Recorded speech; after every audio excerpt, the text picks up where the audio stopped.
नमस्कार दोस्तों, मैं doctor Arpana Arora Divya the insight channel में आपका स्वागत करती हूँ। हम पढ़ रहे हैं gender school and society subject, और जिसके अंदर आज हमारा टॉपिक है फेमिनिज्म एंड लिबरलिज्म। पिछली कक्षा में हमने पितृसत्तात्मक व्यवस्था या पिट्रेसी के बारे में चर्चा की, जिसके बारे में हमने ये जाना कि पितृसत्तात्मक व्यवस्था क्या होती है और इसको बढ़ावा देने वाली संस्थाएं क्या क्या क्या होती हैं। इसी के साथ हमने जेंडर भेद, नारी समता और कुछ टॉपिक एक्स्ट्रा साथ में किए, जिसमें लैंगिक समता का भी हमने अध्ययन किया। इस सब के बारे में अगर आप जानना चाहते हैं तो मेरी पिछली वीडियो में देख सकते हैं, जिसका लिंक आपको डिस्क्रिप्शन में मिल जाएगा। अब हम बात कर रहे हैं फेमिनिज्म की। हमारा जो पहला टॉपिक है फेमिनिज्म, नारीवाद।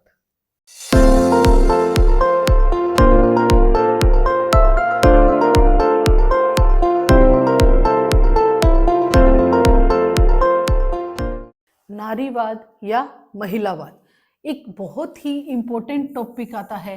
ये नारीवाद क्या होता है? बेसिकली अगर बात की जाए संस्थाओं की या लोगों की या बड़े बड़े जो हमारे सोशलिज्म है, सोशल साइट्स हैं, सामाजिक कार्यकर्ता हैं, या किसी भी ऐसे व्यक्ति की जो कि भी पुरुष और नारी में आखिर डिफरेंस क्या है, अंतर क्या है, उनकी स्थिति में क्या अंतर है, तो कोई भी इसका सही जवाब नहीं दे पाता। कोई नहीं बता पाता कि भी ये डिफरेंस है। वो कहते दोनों ही इम्पोर्टेंट है, पर दोनों इम्पोर्टेंट में यहाँ पे ये स्थिति बनी हुई है कि जो पुरुष वर्ग है वो महिला वर्ग का शोषण कर रहा है। एक तरह से शोषण वाली स्थिति आई हुई है। अगर हम पुराने कालांतर काल में देखें, हम इसके अंदर आगे पढ़ेंगे भी, वैदिक काल में महिलाओं की क्या स्थिति थी, तो उसके अंदर हम कई तरह की स्थिति पढ़ेंगे। तो मतलब उनके बीच में ये जो डिफरेंस आया, ये जो गैप आया, ये सोशलाइजेशन के अंदर ये जो फर्क आ गया, उनकी उत्पादकता में जो फर्क आ गया, उनकी अहमियत के अंदर जो फर्क आ गया, वो आया कहाँ से, क्यों आया, किस तरीके से आया, इसका जवाब वो नहीं दे पाते। इन्हीं बातों के अंदर, इसके अंदर नारीवाद के अंदर अगर हम बात करें, सबसे पहले बात करें मूलभूत महिलावाद यानी फंडामेंटल फेमिनिज्म। ये एक बहुत इंपॉर्टेंट टॉपिक है, बहुत इंपॉर्टेंट इसमें बात कही जाती है। असल में ये बात जो कि पुराने टाइम से, यानी जो पुराने जमाने में हम जो हमारी प्रक्रिया चल रही थी, यानी आजादी से पहले,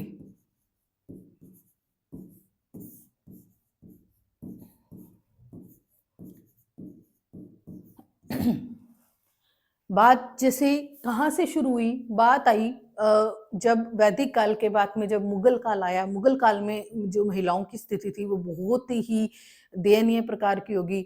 खास करके क्या होता था कि जो हिंदू बेटियां होती थी, उन्हें मुसलमानों से बचाने के लिए घर के अंदर रखा गया। बाल विवाह होने शुरू हो गए, पर्दा प्रथा शुरू हो गई, कई तरह की कुरीतियां शुरू हो गई। ऐसी स्थिति के अंदर ये जो मूलभूत महिलावाद है वो उस तरीके में डेवलप आया। उसके अंदर पुरुष जो थे महिलाओं को एक उनकी जो मूलभूत आवश्यकताएं उन्हें पूरा करने तक की स्थिति में भी नहीं रखते थे।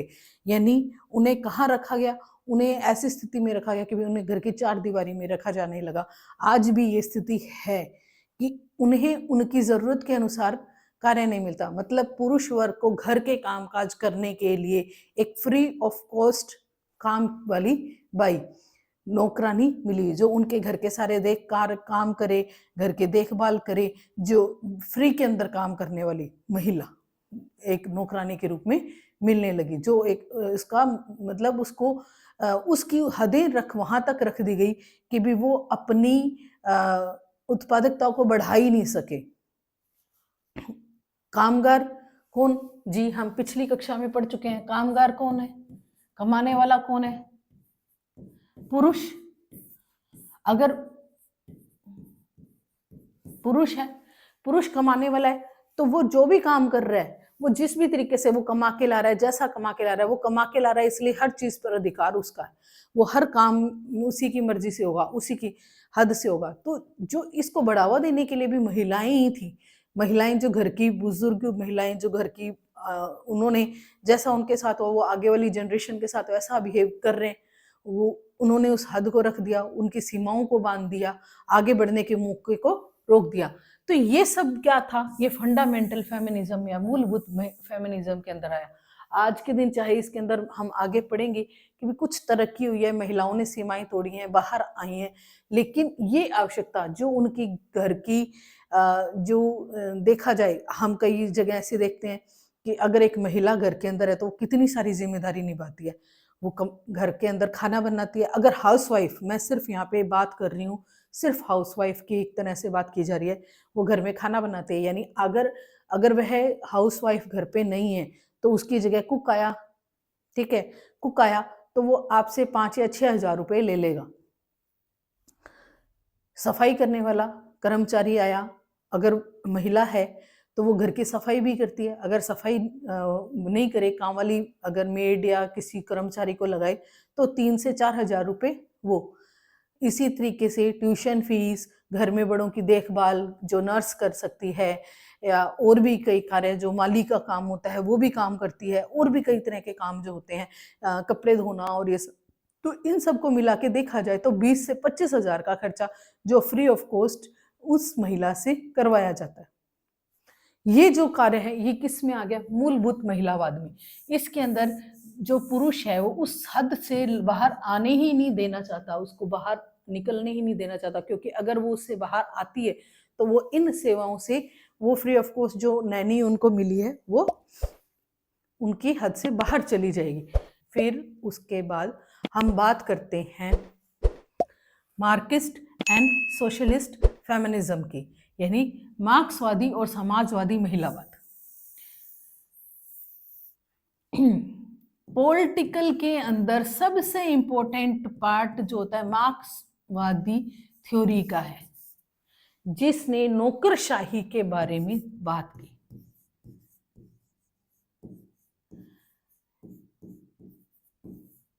यहाँ पे बात सिर्फ घर के कार्य काम करने वाली महिलाओं की नहीं है, यहाँ पे जो गांवों में रहने वाली जो महिलाएं थी उनके ऊपर भी अत्याचार हो रहे थे, उनको भी बहुत कम कॉस्ट में रखा जाता था घर काफी काम करने के लिए। तो मतलब वहां पे मार्क्सवादी, यानी यहाँ पे सिर्फ ये चीज नहीं आई, एक ये पूंजीवाद का भी बहुत बड़ा योगदान इसमें शामिल था।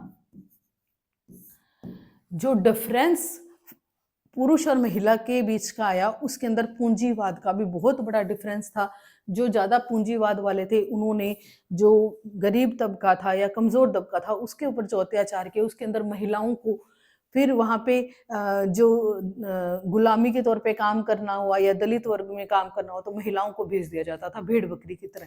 तो ये एक बहुत इंपॉर्टेंट पार्ट इसके अंदर समाजवादी महिला का रोल प्ले करता है। इसके अंदर ये चीज दिखाई कि भी मार्क्सवादी ने ये बताया कि गांवों के अंदर जब फसल कटाई की बात आती है या कोई भी ऐसे कार्य होते हैं तो महिलाएं जो हैं, वो गरीब तबके की जो महिलाएं हैं वो इस कार्य में भी आगे काम करने लगी, जिनको उसका पूरा श्रम भार नहीं मिलता, यानी कि उनका जो पूरा जो योगदान दिया या उसकी जो पूरी तनख्वाह है वो भी पूरी की पूरी नहीं मिलती। क्यों? क्योंकि वो नौकरशाही पूंजीवाद का एक बहुत बड़ा रोल उसके अंदर आ गया। महिलाओं का एक तो था ही, एक तो वो फ्री ऑफ कॉस्ट नैनी वाला काम तो कर ही रही हैं घर के अंदर, उसके साथ अब वो जो काम बाहर कर रही हैं तो वो पैसा जो वो कमा कर लेकर आ रही हैं वो भी उनके हाथ में नहीं जा रहा, वो भी वो पुरुष के द्वारा ले लिया जाता है। तो वहां पे भी यानी जो कमाया हुआ वो भी धन उनके हाथ में नहीं है, वो भी कहाँ चला गया, पुरुष के हाथ में चला गया। तो वो टोटली वहां पे क्या एक तरह से free of cost working women का काम कर रही थी, टोटल हर तरीके से। तो ये एक चीज आई कहाँ से, ये मार्क्सिस्ट और सोशलिस्ट फेमिनिज्म की। ये कब तक आया, ये जैसे मुगल काल से शुरू हुआ वक्त जो है, आजादी के बाद का भी समय है, जब आजादी के बाद समय जब जाति प्रथा से देश जूझ रहा था, उस समय आगे की तरक्की की तरफ बढ़ रहा था, विकासशील की श्रेणी में था, उस समय ये जो समस्या थी बहुत ज्यादा अग्रणी अवस्था में थी।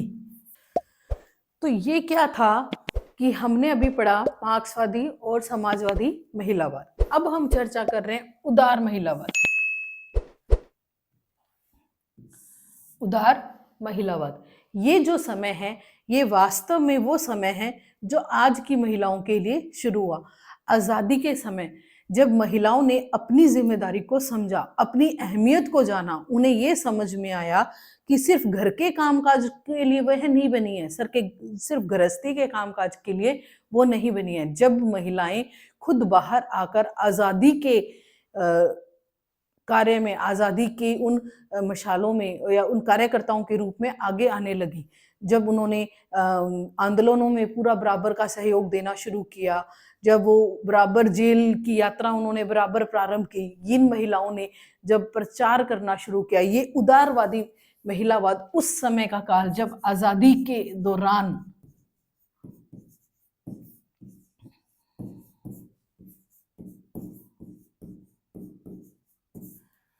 महिलाएं जो थी अपने घर की चारदीवारी से बाहर आईं, अपने अहमियत को पहचाना, जब महिलाओं ने अपने रोल को पहचाना और आज़ादी के अंदर बराबर का योगदान देना प्रारंभ किया।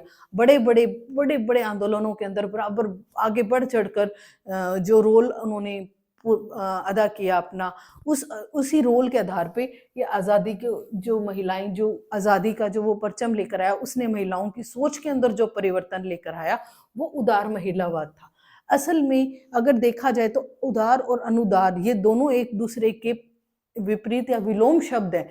अनुदार जो दबाने वाला व्यक्ति होता है या उसको कमज़ोर करने वाला व्यक्ति होता है, वहीं पे उसी चीज़ों को विपरीत दिशा में आगे बढ़ाने का काम, वो उदारवाद के रूप में आया। महिलाएं अब बराबर में पुरुषों के साथ बराबर कंधे से कंधा मिलाकर आगे कदम बढ़ाने लगी, अपने रोल को पहचानने लगी, अपने कार्य को बनाने लगी, अपनी पहचान बनाने लगी, और यही जो समय था वो उदार महिलावाद का था, लिबरल फेमिनिज्म। इस समय में महिलाएं बराबर पुरुषों के साथ कंधे से कंधा मिलाकर चलने लगी। जो आज हमारे महिलाओं के अंदर जो परिवर्तन आया है, जो वर्किंग वुमेन्स का नंबर इंडिया के अंदर बढ़ा है, जो अलग-अलग हमारे देश में जो इंदिरा गांधी या सरोजिनी नायडू या सुषमा स्वराज जैसी महिलाओं के नाम अगर नहीं हुए, तो वो इसी का ही उदाहरण थे। उसी के साथ कल्पना चावला या गुंजन जो नाम हमारे सामने देखे, जिन्होंने आज हर काम में सेंध बना ली है, तो उसके अंदर भी ये रोल सबसे पहले कि भाई हमने घर की उन सीमाओं को पार किया, हमने उस वर्क को कि भाई घर में सिर्फ हमारा योगदान घर के बच्चों को संभालना नहीं है। जब हम अगर हम बात करें, बात मैंने पीछे की थी मूलभूत महिलावाद की। मूलभूत महिलावाद में लोगों की सोच ये थी कि महिलाओं का काम क्या है, सिर्फ पति की सेवा करना और घर की देखभाल करना, उससे आगे उनका कोई योगदान नहीं है, उन्हें उसी हद तक रखा जाना चाहिए। उस हद को पार करने का काम जो किया वो उदार महिलावाद ने किया। उदार महिलावाद जो कदम बढ़ाकर आया, उस महिलाओं ने जब आज़ादी के दौरान जो अपने रोल को समझा, अपनी काबिलियत को समझा, जैसे एनी बेसेंट इस तरीके से आगे बढ़ी, तो उनके साथ जो महिलाएं जुड़ी, तो वो कार्यकर्ता जो थी उन रूप के अंदर आगे बढ़ना और आगे के जो योगदान आए वो बहुत इम्पोर्टेंट रोल प्ले करती थी उदार महिलावाद में।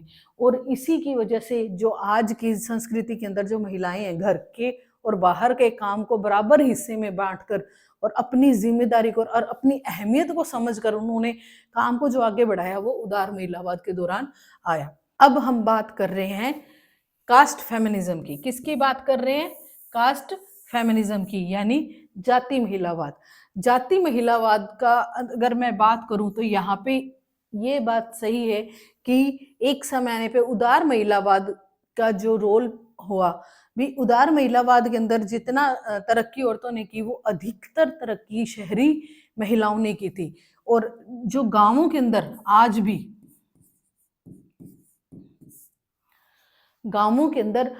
भी जाति के नाम पर भेदभाव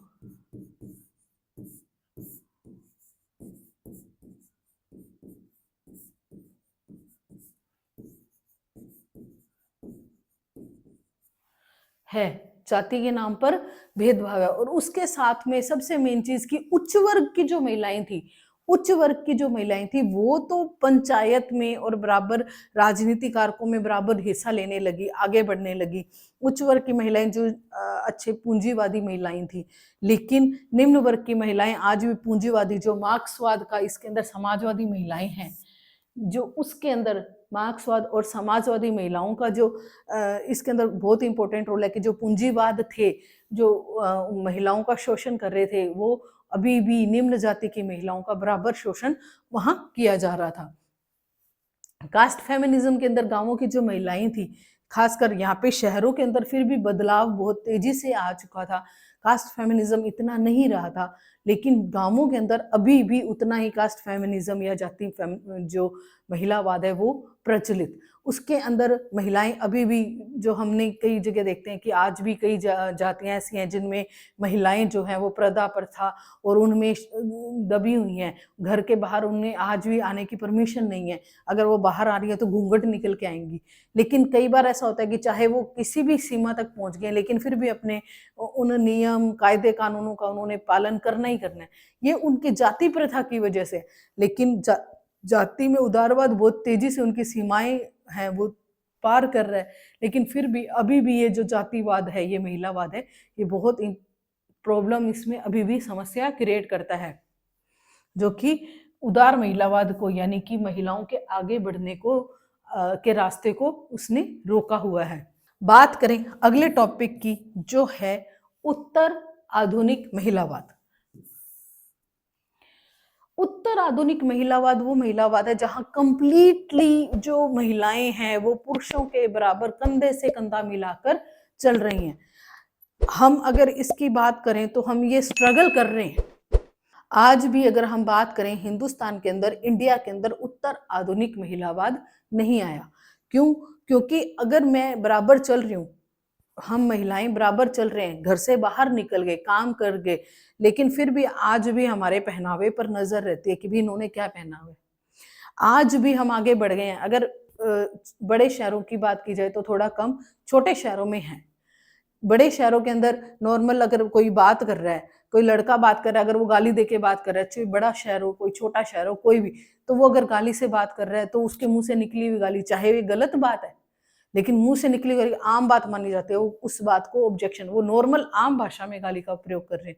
लेकिन वही गाली बोलते समय आम भाषा के रूप में अगर कोई महिला गाली के रूप में बात करना शुरू कर दे या बात वर्ड भी ले आए, तो वो एक हैरानी का विषय बन जाता है। अरे तो गाली निकलती है, ये बहुत इंपॉर्टेंट बात है। और ये तो रात को 8 बजे आती है, ये तो रात को 9 बजे आती है। तो यहाँ पे अभी भी हर किसी की नजर कहाँ बनी हुई है? हम पर बनी हुई है, महिलाओं पर बनी हुई है कि कब आ रही हैं, कब जा रही हैं, क्या पहनकर। अगर घर के लोगों की तरफ से परमिशन मिली हुई है तो आसपास की महिलाएं निकाल के देखिए, दूरबीन लगा के बैठी हैं। निकलना है तो आपको आज भी कई ऐसी जगह हैं जहाँ पे मतलब हम अपनी मर्जी से लिबास नहीं पहन सकते, अपनी मर्जी से कपड़े नहीं पहन सकते। जाना है तो जी बिंदी लगा के जाना ही पड़ेगा, जाना है तो लिपस्टिक लगा के नहीं, ये तो कर कर ही जाना पड़ेगा, आप ऐसे बाहर नहीं जा सकते। मैं आज थोड़ा जल्दबाजी में घर से निकली हूँ, मुझे पूरा प्रॉपर तैयार नहीं होने का समय लेकिन मिला, तो लेकिन वहां पे अगर मैं बाहर गई हूँ तो ऑब्जेक्शन, मैडम आज थे बिंदी को नहीं लगा के आया। मेरे को एक अभी रिसेंटली एक मैडम मिले, वो कहते कि हम अपने यहाँ पे हमारे थोड़ा सा है कि आराम से हम परिवार वगैरह से हमारे काफी छूट मिली है कि भी हम बिंदी लगाएं तो ठीक है, नहीं लगाएं तो ना सही, जैसे जीना चाहते हैं वैसे। कपड़े भी, लिबास में भी थोड़ा बहुत फर्क आ गया। वही आप कह सकते हैं जाति महिलावाद के दौरान कि भी हाँ हमारे को थोड़ी सी ग्रांट मिल गई, ठीक है। लेकिन वो उनकी जो नौकरी लगी वो कुछ ऐसे एरिया में उनकी गवर्नमेंट जॉब आई लगी जो थोड़ा मतलब पिछड़ा वर्ग था। अब वो अगर पैंट शर्ट मतलब जीन्स में अगर स्कूल पढ़ाने चली गई हैं तो वो पहली बात तो उनको अनमैरिड समझा, वो कहते, और फिर जब उनको पता लगा उनके बच्चे भी हैं तो वो तो कुंवारी छोरियों की तरह रहती। मतलब घर के अंदर से बाहर निकली तो आस पड़ोस के लोगों ने उन्हें टोकना शुरू कर दिया, मैडम थे बिंदी नहीं लगाई, आपने बिछिया नहीं पहना, आपने सिंदूर नहीं लगाया। तो ये जो चीजें हैं ये अभी भी उत्तर आधुनिक महिलावाद को दर्शाता है। वो इस चीज को दर्शाता है कि अगर जैसे पुरुष है वो किसी भी अवस्था में जैसा भी है, कभी भी पैंट शर्ट पहनी, अगर वो नहीं पहनना चाहता तो ना से किसी भी अवस्था में घर से बाहर जाके खड़ा हो जाता है। लेकिन महिलाएं उस तरीके से बाहर नहीं जा सकती, उनके लिए सीमाएं बंधी हुई। तो आज भी जो है हम उत्तर महिलावाद या उत्तर आधुनिक महिलावाद की स्थिति में पहुंचे नहीं है। हाँ, बड़े शहरों में हम थोड़ा बहुत बराबर की स्थिति में आए हैं, हमें महिलाओं को छूट मिली। उदारवाद की कंडीशन में हम आ गए, घर से बाहर निकलकर हम कमा रहे हैं, बराबर से कंधा मिलाकर चल रहे हैं, लेकिन उसके अंदर भी हम स्ट्रगल कर रहे हैं, उसके अंदर भी हम क्या कर रहे हैं, स्ट्रगल कर रहे हैं। तो अब हम आगे बात करते हैं, ये तो सब बात किसकी हुई, महिलावाद की। महिलावाद के अंदर हमने क्या पढ़ा, मूलभूत महिलावाद, जो महिलाओं को एक अपने नौकर की तरह रखते हैं, वो वाली कंडीशन। उस समय से हम जो आगे बढ़े, उसके अंदर मार्क्सवादी समाजवाद के बारे में हमने बात किया, जो भाई घर के साथ साथ बाहर के पूंजीवादी भी हैं, वो भी क्या है, महिलाओं के दमन करने में काफी योगदान देते रहे। फिर उसके बाद उदार महिलावाद, यानी महिलाओं ने कब अपनी सीमाएं तो छोड़ी और अपनी गृहस्थी यानी घर की जिम्मेदारी के साथ साथ इन्होंने अपने बाहर भी अपने पहचान बनाने का विचार जो आया, वो उदारवादी का था, और वो किस समय, वो आज़ादी के दौरान प्रारंभ हुआ। फिर उसके बाद जाति महिलावाद के बारे में हमने चर्चा की, जिसके अंदर हमने ये देखा कि भी आज भी कास्टिज्म के अंदर कुछ महिलाएं जो हैं, उच्च वर्ग की महिलाएं हैं, वो तो ऊपर की तरफ आ गई, बराबर उदारवाद की तरफ आगे बढ़ गई, लेकिन जो निम्न वर्ग की महिलाएं हैं अभी भी वो जातिज्म के कारण मूलभूत महिलावाद में फंसी हुई हैं। उत्तर आधुनिक काल तक अभी हमें पहुंचना बाकी है। अब हम बात करते हैं उदारवाद। बात यहाँ पे क्या है कि बेसिकली उदारवाद क्या है।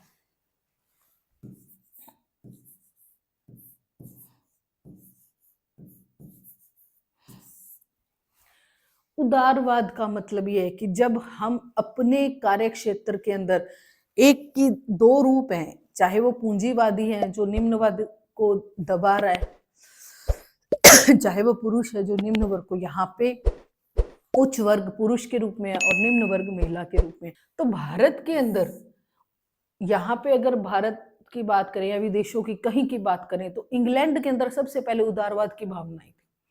इंग्लैंड के अंदर से शुरू हुआ कि जिन्होंने, जो पूंजीवादी लोग थे, जो हाई कमेस्ट के लोग थे, उनके अगेंस्ट जो वर्क करना शुरू किया, अपनी हदों को आगे बढ़ाना शुरू किया, वो उदारवादी कहलाए, यानी अनुदारवादी के विपरीत।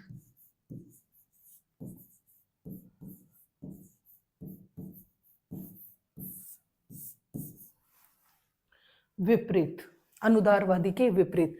तो उसके अंदर वहां से जब उदारवाद शुरू हुआ, तो ये शुरू हुआ भारत में उदार नारीवाद। यहाँ पे हमने उच्च वर्ग लिया, पुरुष वर्ग और निम्न वर्ग लिया है महिला वर्ग को। तो भारत के अंदर ये कहां से शुरू हुआ, अधिकतर ये प्रारंभ हुआ आजादी के बाद से।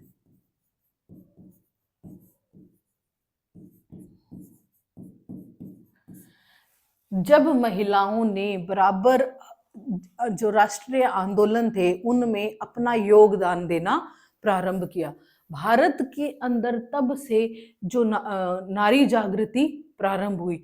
उसके बाद से जो उससे पहले संन्यास और पूजा कर्म कांड, वहां तक महिलाओं की हद थी, जिसके अंदर हमने पुराने में गार्गी और मैथिली इनको पढ़ा है। लेकिन उसके बाद में धीरे धीरे जो मुगल काल आया, उस काल में महिलाओं का सबसे जो दमन वाला जो समय था, वो अधिकतर महिलाओं के लिए वो मुगल काल ही था। फिर उसके बाद में जो आज़ादी के अंदर महिलाओं ने फिर से अपना, आज़ादी के समय में जब अपनी जिम्मेदारी को समझा, फिर से वो मैदान में उतरी, अपने घर के क्षेत्र से, अपनी घर की चार दीवारी से जब वो बाहर निकली, अपने अस्तित्व के प्रति जब उन्होंने अपनी पहचान प्रारंभ की, यानी अपने अस्तित्व को पहचाना, उसके लिए लड़ना शुरू किया, तो वो जो समय था वो भारत में उदार नारीवाद का काल था। उस समय उन्होंने अपने कार्य क्षेत्र को बढ़ाना शुरू किया, उस समय वो आगे बढ़कर आई, उस समय उन्होंने अपने हर क्षेत्र के अंदर तरक्की करना शुरू किया। उस समय से लेकर आज तक हम इसी क्रम में आगे बढ़ते चले जा रहे हैं। आज के दिन महिलाएं जो है वो सिर्फ घर के काम के लिए नहीं है, वो बाहर भी आ रही हैं, वो बाहर भी हर तरीके का काम कर रही है। आज के दिन महिलाएं कैप्टन हैं, प्लेन उड़ाती हैं, आर्मी में हैं, जो लोको पायलट, ट्रेन की पायलट के रूप में, लोको पायलट के रूप में हैं, इंजीनियर हैं, डॉक्टर हैं, हर क्षेत्र में इन्होंने अपनी पहचान जो अब बढ़ाती चली जा रही है, वो भारत में उदार नारीवाद की ही पहचान है। तो ये जो समय था उसके अंदर जो सेकंड पार्ट हम बात करते हैं महिला कार्यकर्ता की, ये वो महिला कार्यकर्ता है जिन्होंने सिर्फ खुद आगे नहीं बढ़ी हैं, अपने क्षेत्र में आगे नहीं बढ़ी हैं, बल्कि इन्होंने महिलाओं के लिए जो वर्क करना शुरू किया, उनके जो दमन क्षेत्र थे उसको उसके विपरीत काम करना शुरू किया, जो उनके मतलब एक आंदोलन के रूप में इन्होंने आगे बढ़ाया कि महिलाओं को आगे जो यहाँ पे जो यहाँ बात की जा रही है महिलावाद की या नारीवाद की, जो बात हुई वो सबसे पहले लेकर आने का काम जो था इन महिला कार्यकर्ताओं के थे, जिन्होंने अपनी पहचान के साथ साथ अपने साथ साथ अन्य महिलाओं को भी आगे बढ़ने का काम किया, जिसके वजह से मानव संसाधन मंत्रालय बने, महिलाओं के खिलाफ जो अत्याचार हो रहे उनके खिलाफ आंदोलन के साथ साथ कानून बने, जिसके अंदर कई तरह के कानून आए, दहेज प्रथा का कानून, बाल विवाह का कानून, इसी से संबंधित कानून है और ये एक बहुत ही इम्पोर्टेंट रोल प्ले करता है। और इसी की वजह से जो है महिलावाद में काफ़ी फर्क आया, देश के अंदर उदारवादी महिलाएं आगे बढ़ी और समाज के अंदर जागृति का रूप लेकर आई। आज के दिन जो महिलाओं के अंदर जो हम उत्तर आधुनिक महिलावाद की तरफ बढ़ रहे हैं, वो इसी का ही एक रूप है जो बहुत तेजी से आगे की तरफ विकास कर रहे हैं। अगला है राइट्स एंड डेवलपमेंट, महिलाओं के नए रूप का उदय। जो ये नए रूप का उदय हुआ, ये आज़ादी के बाद की महिलाओं का ही था। आज़ादी के बाद जब महिलाओं ने अपनी जिम्मेदारी को समझा, मैं इसी की चर्चा 3-4 बार पिछली पॉइंटों में कर चुकी हूँ कि जब महिलाओं ने अपनी जिम्मेदारी को समझा, अपनी हदों को उन्होंने आगे पार करना शुरू किया, घर की चार दीवारी से निकलकर जब वो पुरुषों के साथ कंधे से कंधा मिलाकर राष्ट्रीय आंदोलन में उन्होंने जब हिस्सा लेना शुरू किया, जेल की यात्रा करनी प्रारंभ की, किताबें लिखी गई, नोवेल लिखे गए, उसके साथ साथ कार्यकर्ताओं के द्वारा जागृति के वो पंथ लिखे गए, उन्हीं किताबों के साथ जो एक उदाहरण के रूप में या एक क्रांति के रूप में जब महिलाएं आगे बढ़ी, तो उन्होंने ना सिर्फ सामाजिक जागृति और देश की क्रांति के अंदर अपना योगदान दिया, देश की आज़ादी में अपना योगदान दिया, बल्कि महिलाओं की जो दयनीय अवस्था थी उसको भी दूर करने के लिए क्रांतिकारी रूप लिया। वहीं से ही महिलाओं ने अपनी घर की जो सीमाएं थी उन सीमाओं से बाहर निकलकर कार्य करना प्रारंभ किया।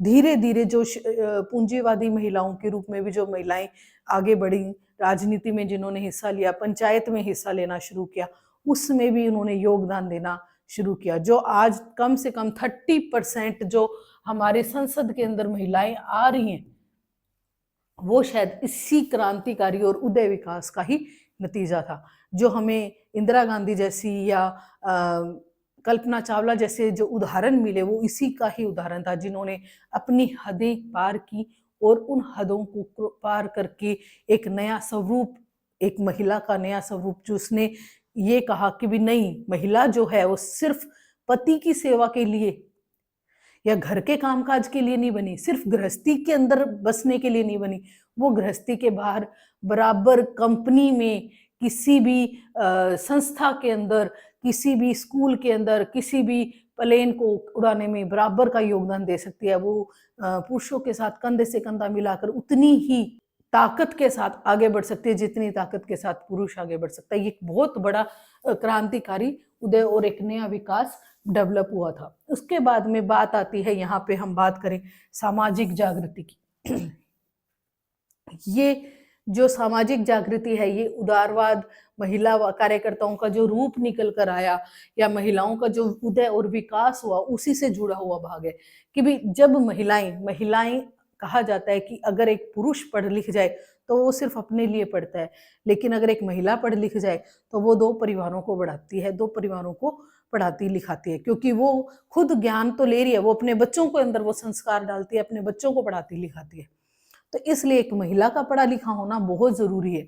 तो जब ये सिर्फ अगर एक महिला के विचार बदले साधारण सी बात है कि मैंने कई बार कहा है कि भी ठीक है, जो वो फाउंडेशन बनाई गई थी वो पुरुष के द्वारा बनाई गई थी, लेकिन उसको जो आगे बढ़ाने का काम था वो महिला ही कर रही थी। वो महिला कैसे कर रही थी? वो जो हमारी पुराने विचारों की जो महिलाएं थी, जो खुद पीछे से जैसे जैसे उनके साथ हुआ वो वैसे ही कर, मतलब जो सिद्धांत थे वैसे ही उनकी जो परंपराएं थी, उन्हीं परंपराओं के नाम से वो आगे वाली जनरेशन को दे रही थी कि भी नहीं, घूंघट में रहना है तो घूंघट में ही रहना है। एक नियम बांध दिया कि आप घूंघट से घर से बाहर बिना परमिशन के जा नहीं सकते, आप ये काम कर नहीं सकते। हमारे तो घर के अंदर जी रिवाज है कि भी महिला घर के अंदर रहेगी, घर के बाहर काम नहीं करेगी।